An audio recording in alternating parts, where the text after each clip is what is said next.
امریکہ کی ریاست ساؤتھ ڈیکوٹا میں رابرٹ وچینو دن رات زیر زمین پناہ گاہیں بنانے میں مصروف ہے۔ جیسن چارلز لوگوں کو تباہی کے دور میں بچنے کی تربیت دیتا ہے۔ سینٹرل اوریگن میں کرٹ نے فوری طور پر بھاگنے اور اپنی فیملی کو محفوظ بنانے کے لیے اپنی ایس یو وی کو آرمرڈ وہیکل میں تبدیل کر لیا ہے۔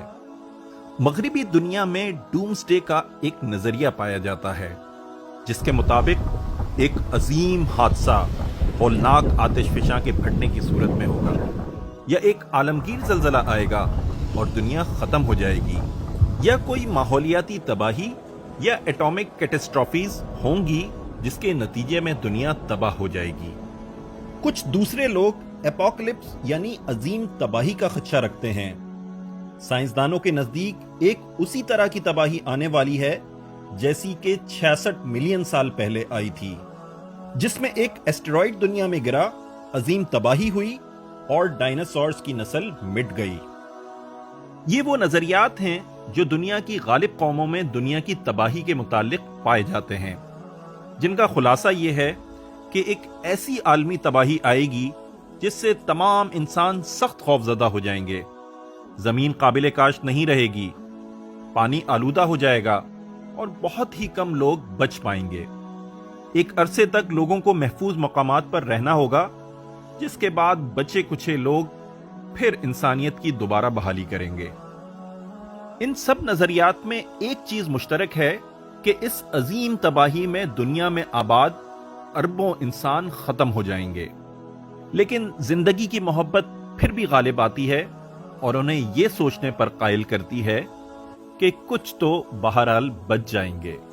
چنانچہ ان بچنے والوں میں شامل ہونے کے لیے مختلف طرح کے شیلٹر بنانے کا سوچتے رہتے ہیں کہ جن میں اتنا کھانا اور پانی ہو کہ جو 5-10 سال کام آ جائے۔ یہ ساری تیاریاں دراصل قیامت کا انکار ہیں۔ مغرب جن ہولناکیوں کے متعلق متضاد نظریات رکھتا ہے اور ان کو سمجھنے کی انتھک کوششوں میں ہے، ان سب کو کتاب عظیم میں پہلے ہی پوری طرح کھول کر رکھ دیا گیا ہے۔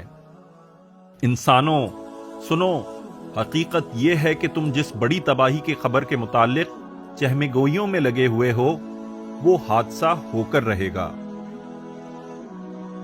جب وہ ہنگامہ عظیم برپا ہوگا، ایک کان بہرے کر دینے والی آواز بلند ہوگی، اس وقت آسمان پھٹ جائے گا اور سورج لپیٹ دیا جائے گا، ستارے بکھر جائیں گے اور پہاڑ چلنا شروع کر دیں گے۔ ایسے میں سمندر پھٹ جائیں گے اور آگ سے دہک رہے ہوں گے، اور زمین پر ایک پھونکنے والا عظیم حادثہ پیش آئے گا۔ اسی اثنا میں یکے بعد دیگرے زلزلوں کے سلسلے شروع ہو جائیں گے، اور آخر میں زمین پر ایک عظیم زلزلہ آئے گا اور زمین اپنی پوری شدت سے ہلا ماری جائے گی، پے در پے کوٹ کوٹ کر ریگزار بنا دی جائے گی۔ بس چھا جانے والی آفت آ پہنچے گی۔ کچھ چہرے اس روز خوفزدہ ہوں گے۔ یہ وہ دن ہوگا جب جہنم دہکا دی جائے گی اور ہر دیکھنے والے کے سامنے کھول کر رکھ دی جائے گی۔ سنو، اس حادثے میں نہ کوئی بچے گا اور نہ ہی کسی پناہ گاہ کی طرف بھاگ پائے گا۔ اس عالمگیر قیامت کے بعد صرف وہی لوگ جہنم سے پناہ پا سکیں گے جنہوں نے قرآن کو حق مانا ہوگا اور اس بری جگہ یعنی جہنم سے بچنے اور اپنے رب کے حضور کھڑا ہونے کی تیاری کی ہوگی۔ ایسے لوگوں کے لیے 2 عظیم الشان جنتیں تیار ہیں۔ بس کامیابی کے دروازے آج کھلے ہیں، سو جو چاہے انہیں حاصل کر لے۔